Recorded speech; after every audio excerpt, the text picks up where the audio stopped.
Welcome to We Are City of Five Nations podcast. This is our series, 30 Days of Community Building, and I'm Daniel Shaughnessy, and how cool it is today. My guests include lifetime locals and Brewmeisters, former mayor and state business leader Chuck Mills, and two-time high school state champion and current lawyer Larth Kienzle. Hello, guys. Hello. Hi. Hey, guys, take a turn and let us know, how in the world did you start? How did you get into brewing good beer? You may want to say state champion tennis, because I wasn't a state champion in a lot of other things, but tennis I was okay at. Back in 1987, on a little trip to Dallas, I happened to be walking down Greenville Avenue, and there was a shop there. I stopped in, and they had all kinds of brewing information and brewing ingredients and kits. I never really thought that much about how beer was made until that time, and I spoke with the proprietor, and they sold me a brew kit and a recipe book, and I've been brewing ever since. Well, what is that you've got behind you?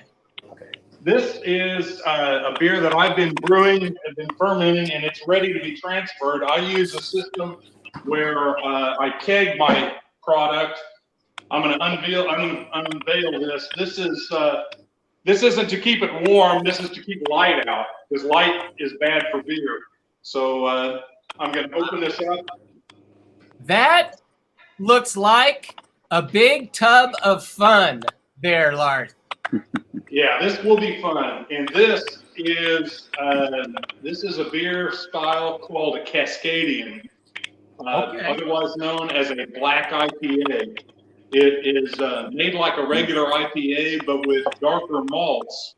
But this particular malt has a style that is less acidic, less acidified, and not as roasty as, say, like a stout. So this will not have that stout flavor, hopefully, when we taste it. But it should be very good. It will, and there's a secret ingredient in here, and I'm going to tell you what it is. It's coffee. I use coffee beans, which also help to darken it. So it will have a bit of a coffee flavor and a bit of a roasty flavor, but not much of a roasty flavor. All right.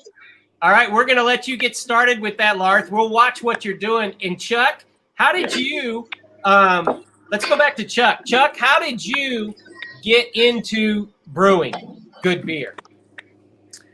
Well, you know, I first fell in love with craft beer in London, England, in a trip, 1986.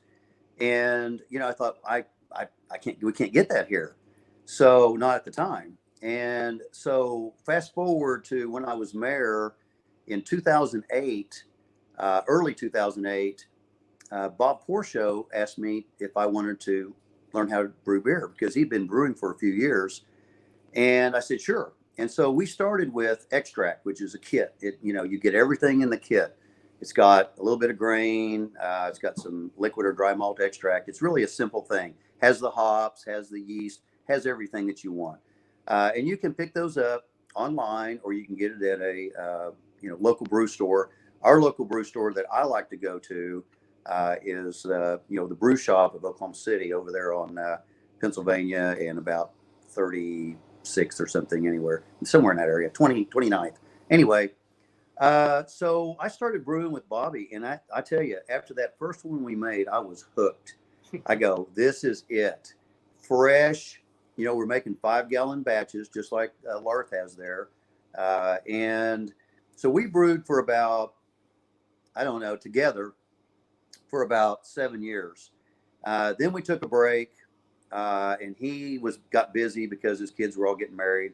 So I started brewing by myself in early 17. And so about 3 years now, I've been brewing by myself. And I've moved up to what's called partial mash, which uses more grain and less of the processed grain, which is liquid or dry malt extract. And now I've moved to all grain, which is what Larth does. And this is the way the big boys do it, really. And it makes a big difference. Now, it adds a little bit more time for me. So I still kind of sometimes do a partial mash, but it's really pretty simple. I mean, I can make 10 gallons of beer in about 4 or 5 hours. Wow. And, that's a lot of beer. I mean, it's basically about each 5-gallon batch is about 50, 52, 12-ounce bottles. Of course, we all started bottling. I've only been kegging for a couple of years, 2 or 3 years. I can still bottle from the keg. But, you got to have bottles so you can share with your friends, because I have a home brewing license and I can't sell my beer. I have to give it away. So I have a lot of friends, and, it's a fun hobby. It's, not very expensive once you kind of get set up into it. It's actually fairly inexpensive, and you can make any kind of beer that you want, just like Larth is doing. I mean, he's putting in coffee beans in a stout, in an IPA, which is crazy, but it sounds delicious. Hey, and you better share that with me. There's one of your friends right behind you. I think I see Engineer Gary. It's happy hour. I'm sharing my beer. It's a club thing, isn't it? Bobby Porcho invited me once to a men's group that he would do. It was called Tuesday Group, and he got me involved in that. And one time I visited his office, and it was fun because I saw it was just weird things in the corner of the office. And when I asked him about it, he was kind of secretive. And then I finally got it out of him. And I think that's back when you guys were brewing some beer. And that's not, oh, yeah. I didn't get invited to that party, though. Oh, well, I don't know why. We had a lot of people. Okay, Larth, what do you got going down there, man? We lost his audio. Try it again, Larth. Yeah, I had to stand up and take care of this a little bit. As you can see, I had to stand up. A lot of the this particular batch is using a technique called dry hopping. So there's a lot of little bits of hops still floating around in this, but most of them are sunk to the bottom. I'm trying not to suck up all of those bits of dry hops into this batch. So I'm trying to manipulate the hose so I don't get a bunch of that in here. If I get a little bit, it'll be okay. It'll come out in the first pour or two, so it'll be fine. But I don't want to get too much in it. And so you're dropping it into a keg like bottle, right? So you can then add CO2 or something? Maybe I can use the camera. If you can see down here, there's the keg it's going into. So you can follow the line. You can see that the level has dropped down considerably as I've been doing it. Well, as we all start to drink beer, I think that we all have these kind of photographic moments in which we're like in our experience of beer. And I remember my first time trying beer about 40 years ago. And unfortunately, it coincided with the first time that I spent the night on the bathroom floor, which was not so good. But I realized it wasn't really the product; it was just my gluttony that put me there. Oh yeah, and so I have a lot of respect for creatives in particular, but people who can brew beer. I mean, what a talent that is! But that is a photographic moment that I have that I remember about beer. Do you guys have like a moment in time, and Chuck, we'll start with you, that you remember in your beer experience? Well, I'm going to go back to that first time that I drank a homemade beer with Bob Porcho that we made in his house at the time. And I was hooked. That was it. I thought, this is the most delicious thing I've ever drank. It was smooth. It didn't have any aftertaste. I mean, it was refreshing. It was just such a good beer. I was hooked. That did it for me. And here I am now. I'm making many gallons of beer a year. And let me tell you, your beer has that same effect. I've tasted some of the old Mills beer, and it has the same effect. It's great. What about you, Larth? What about a moment in time?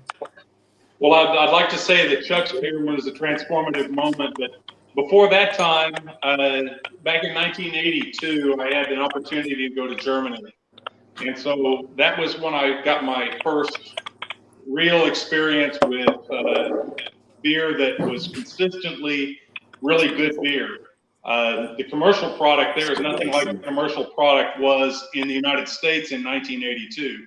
Today, we've got a lot better commercial product from the smaller brewers and the craft brewers. But I followed up the next year. I went to Oxford to the summer. I was in law school at the time and went to a summer semester program there and had a chance to drink British-style ales, which are much different from the German lagers, but still they're great beers. And the experience of back-to-back summers going to Europe and tasting different beers that we couldn't get here was the thing that put me on the path to wanting to brew beer. Well, I know, Larth, that when we visited Chuck, we got to visit together, and that was a privilege for me to watch you guys. It looked like two kids in a candy store. And Chuck, you're always complimenting Larth with his beer-making ability. I was born in St. Louis, Missouri, 100 years or so after the brand Budweiser was founded by the Anheuser-Busch family in St. Louis. So that, of course, became the largest beer name in the world. And so beer was commonplace with me my whole life. But a trivia question for you guys, okay? For you beer guys. Where did the name Budweiser stem? Bukovic. Vukovic? Is that how you say it? Where is Vukovic? It's Bukovic. It's currently in the Czech Republic. So was that the old time Bohemia? Yes. Bukovic is the Czech pronunciation. The German pronunciation of the town is Budweis. Budweis. That's it. Budweiser, right? So Budweiser. Very nice. Okay. Now, I gave you kind of a heads up, that would be the question. So I have a backup question trivia that I didn't give you a heads up with. What is the relationship between Budweiser and the City of Five Nations? There is a commonality that brings the two together. Any guess? Chuck, Pride? You're right. Chuck, it's in your backyard, man. It's in your backyard. I've got a clue. Tell me. You said it's in Chuck's backyard. It's got to be the railway. You're exactly right. Budweiser, what made them the national brand was they were the first to use refrigerated rail cars to be able to ship the beer, and they shipped it all over the country in refrigerated rail cars. And that ties them, of course, right here to the City of Five Nations. Okay, as you can see, I've quit. This is played out. I don't want to get too far down and get into the stuff there. So my keg is full. I've got to leave some head space for the carbonation, so I'm ready to close it up. I've got a little bit of work to do, so you can go on with your broadcast while I work. Okay, but I need you to tell me something, Larth. I need you. You're the history man. I want to know some sort of history fact about beer. Okay. Well, we discussed this before the broadcast, but beer is one of the oldest beverages. It may be the third oldest beverage on the planet after water, milk, and then beer. We have evidence that beer making was going on 6,000 years ago in Mesopotamia. Archaeologists believe that people were making beer either accidentally or maybe on purpose as far back as 15,000 years ago. Beer is an important thing in the development of the history of the planet, because for millennia water has been poisonous to drink. We think, well, water is water, but not everywhere is water safe to drink. Water has bacteria in it. It can kill you in places or make you very sick if you drink it. But people learned that if they drank beer, they didn't get sick. The reason is that beer kills bacteria. So beer is safe to drink. Water isn't always safe to drink. Beer led to the beginning of civilization. It led to the beginning of cultivation of grains. It led to mathematics in the study of geometry, to be able to plot out the fields. And so without beer, we would not be a civilized planet. I kind of agree, Chuck. The conversations that would have to take place to make our civilization more cultivated and to be able to figure all those things out mathematically, it probably was a good thing that we had some public houses going on back then. Exactly. What about you, Chuck? Do you have a historical fact that you can share? I'm not a historian when it comes to beer. I mean, I've read a lot.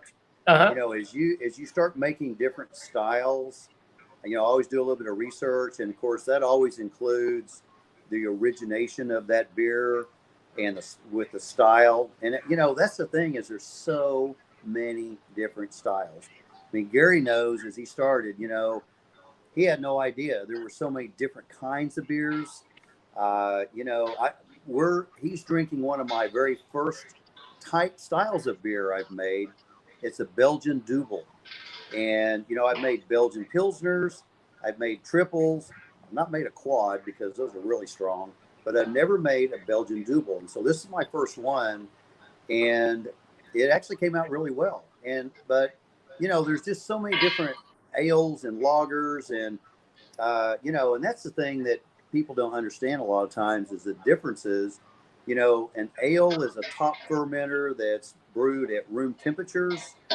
A lager is actually fermented at freezing or 32 degrees, 30 degrees over about a 6 or 8 week period of time. And it really drops everything that's in the liquid. It makes it really clear, really light. So, those people out there that want a lighter tasting beer typically go to lagers. But, that at that same time, I know a lot of people that are intimidated by these beer board menus at these microbreweries.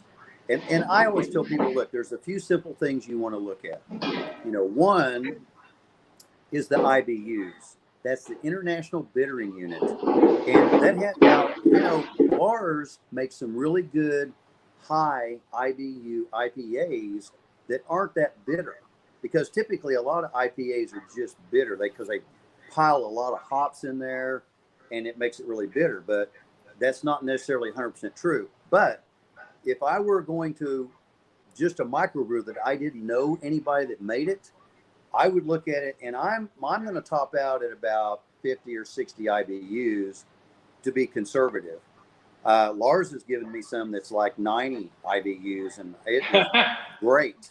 So, they want to look at that, and then look at the ABV, the alcohol per volume.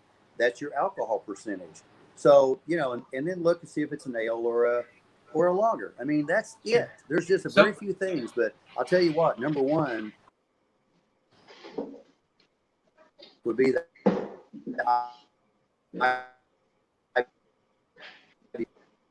and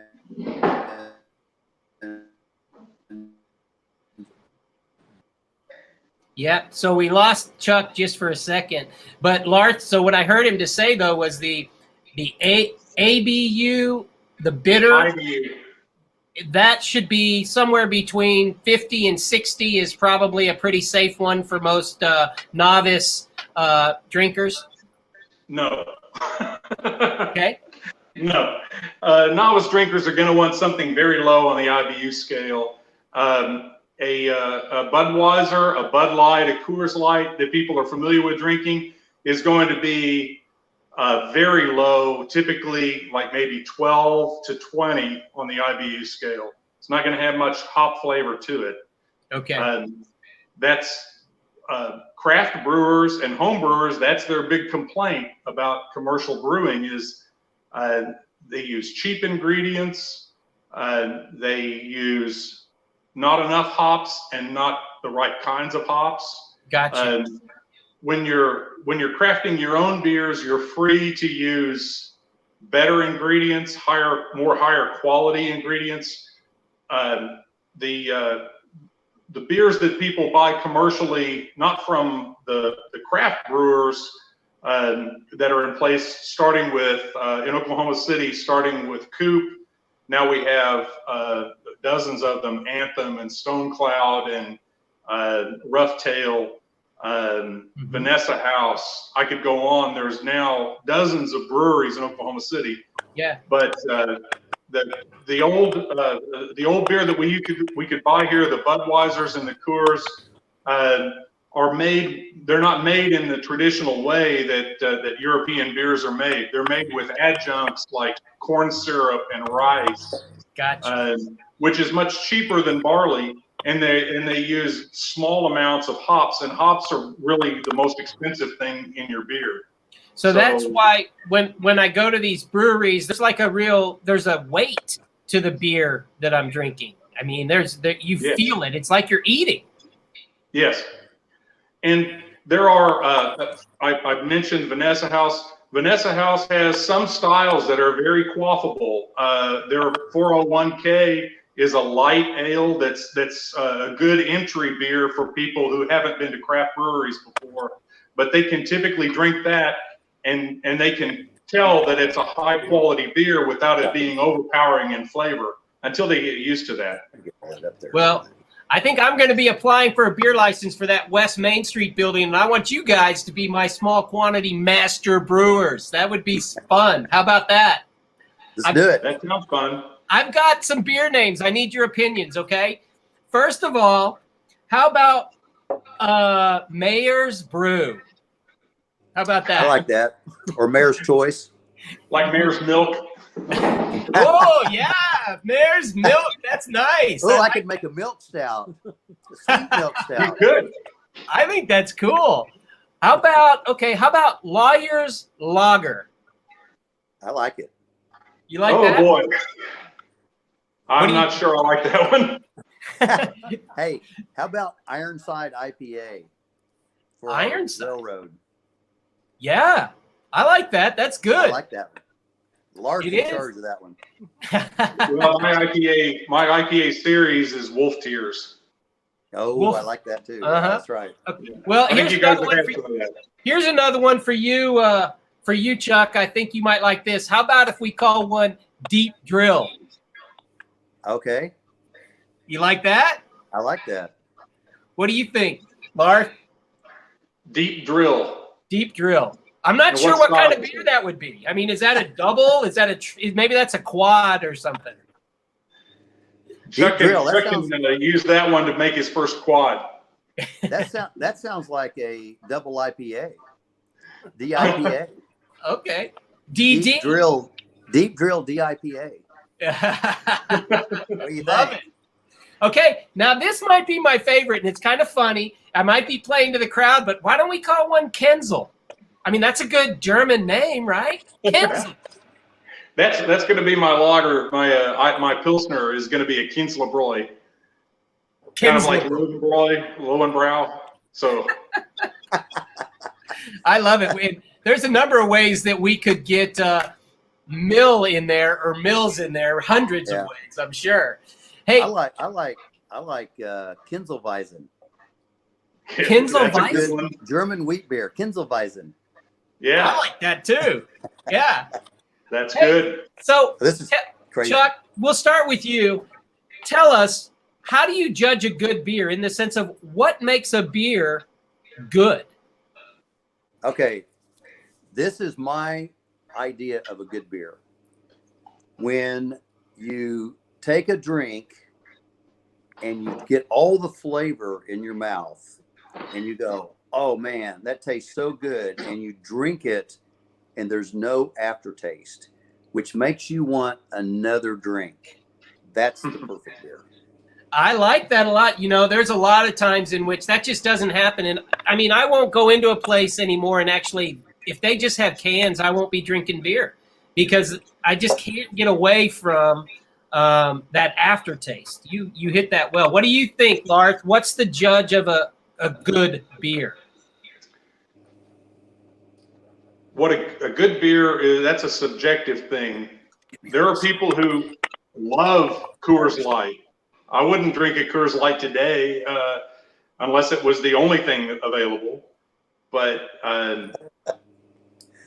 good beer is a subjective thing. It's what people like. I like beers with a little more body and quite a bit more hops to them.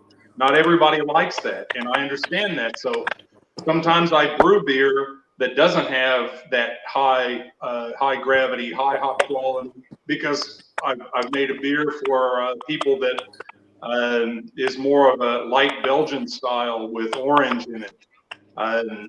But it's what people want, and that's what makes a good beer. It's brewing something that people want to drink. Chuck wants a beer without much aftertaste, and that's fine. I may want a beer with a little bit of a lingering flavor at the end, and that may be a little different beer, but as long as the aftertaste is good, then I'm okay with it. I am too. Yeah, and Chuck, that's why I really like your happy hours and that idea is because you get to meet so many different people and the number of beers that are different. It's just such a neat thing to hear everybody's feedback on the beers because you're right, Larth. It seems like nobody has the same favorite.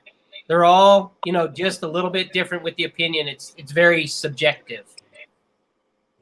So here's my menu board right now. I don't know that you can see this, but I've got a blonde, I've got a Belgian double, I've got a strawberry blonde, I have an Irish stout, a Mexican lager, a Hefeweizen, a Munich Dunkel, American amber ale, and a cream ale, and I've got a sweet stout and a whiskey barrel stout and a Blue Moon clone in the fermenter right now.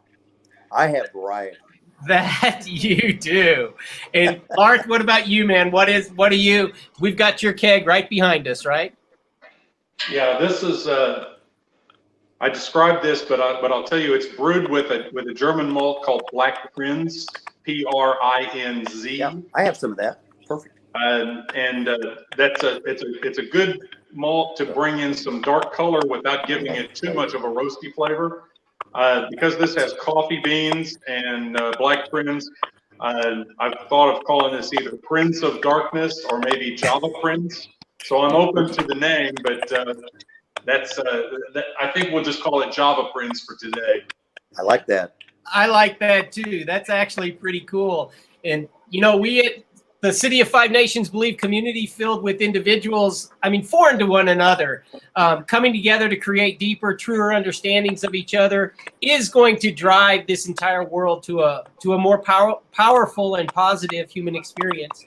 And with that, this is the We Are City of Five Nations podcast and our series 30 Days of Community Building. And so during these podcasts, we love for you to be able to ask questions, and these guys love to answer questions if you'd like to throw some out there now. But always know as we bring you these that we love to have you integrated, and we love to be able to bring people together because really we know a lot of people around, but there are so many people within our 5-mile radius that we just don't know. We're a little foreign to one another. And so the idea behind this community building is maybe bring some people together that normally wouldn't be together and get to know one another in this unique digital platform to take advantage of the opportunity that we have. And so thank you very much for watching. And of course, thank you to our guests. And before we go, though, a final question. It's Friday night, guys, and it's a great night for beer drinking, of course. And you're going to say what night is not a great night, right, for beer drinking? But what is the name of your favorite beer? There's no favorite. Go, Chuck. I was going to say the same thing. It's like saying, who's your favorite child? I love them all. It depends on what time of year. Now, in the wintertime, I like stouts and I like holiday ales. In the summertime, I like light lagers and easy drinking beer. So, I have different favorites at different times of year. So right now I'm brewing a lot of summertime stuff, but I'm still throwing some stouts in there because they actually mellow after a period of time. So by the fall and the winter, these are going to be premium beers. Oh man, and thank you for the brewing you do, Chuck. Go ahead, Larth. What do you say? Well, I'm going to put a beer in here I haven't had before, and hopefully it's the one that I'm going to like the best. So yours happens to be, your favorite is the beer you're drinking. It's the one in my hand. But this is a beer from Tufts Brewery in McKinney, Texas. I just picked up. That's a good one. It's DDH IPA. Yep. It's a blood orange double dry hopped India Pale Ale. It's an experimental beer. It's got some very interesting looking hops: Sabro, Ariana, and Calista hops. Wow. So it smells wonderful. Well, dovetailing on that, then, do you guys have a recommendation on how to find good new craft beers in the sense of, is it the liquor stores or now the grocery stores or when you're traveling? What's a recommendation? Just get lucky? Go to the breweries. Go to the brewery tap rooms and ask for recommendations from the people behind the bar because they know. If you know what kind of beer you like, they can direct you to that. Or if you don't know what kind, they'll give you flights. Sometimes a flight will be a small taster with 5, maybe 6 beers in it that you can try different things and see what you like. That's an excellent way to experiment, find out what kind of beer that you like, and go to Oklahoma City in Brewers Row. There's like I say, there's maybe a dozen breweries right downtown. Do it in moderation, but experiment. Do it over several days so you don't have to drink too much. But you'll find a lot of different varieties, a lot of things that you'd like to try. Some you may not like, but others you will. And that's the best way to figure out what kinds you like. And it's the best way to pinpoint maybe a couple of beers that the brewers make that might become your favorite. Chuck, what about you? Any advice? That is the way to do it. But if you can't do that, and because you know what? People aren't traveling very far right now. That's true. So if you can get yourself to a liquor store, read those labels. Yeah. I'm telling you, I would look at, if I were a novice drinker, and again, Larth's right. Everybody likes something different. If you like a hoppy beer, look for those IBUs. Look for that ABV, which is the alcohol, because, you can go get a quad and drink 13% beer and get hammered. But you can also taste that alcohol a lot of times if you're not used to it. So look for that. The IBU is the bitterness, international bittering units, and look for the ABV, which is the alcohol content. Those are the keys. And then, decide, do you want an ale or do you want a lager? And that's all you got to look at if you don't have time to go to the city. Those guys are all shut down right now. They're only serving in growlers, which you can take with you. But they also have their beer in cans in Domino's, in the liquor stores, anywhere. But that's the key, is to understanding what you're buying. Otherwise, you're going to be very disappointed in the money that you're spending. Well, we don't want to disappoint anybody. And thanks to my brother for the shout out, Larth. My brother watched you tonight. You had some days playing tennis with him, didn't you? Absolutely. I hope he's still hitting them well. Oh, he does. He's one of the best at what he does, still in the sport. And tomorrow night at 5:30, we'll be back on with another City of Five Nations podcast. We'll have Damian Phillips, an interesting young man who owns a business down in Dallas. He's from the Dunbar area right here in our community, and also a music producer. He's always fun to talk to, and he's got good stories to tell, and that's happening tomorrow at 5:30. I want to thank you both, Larth and Chuck. It's always fun to get together with you guys and talk beer. Always fun. Cheers. Cheers. Hey, this is good, by the way. Very orangey. Everybody remember, here in the City of Five Nations, together we are building community one season at a time. Good night, everybody. See ya. Bye-bye.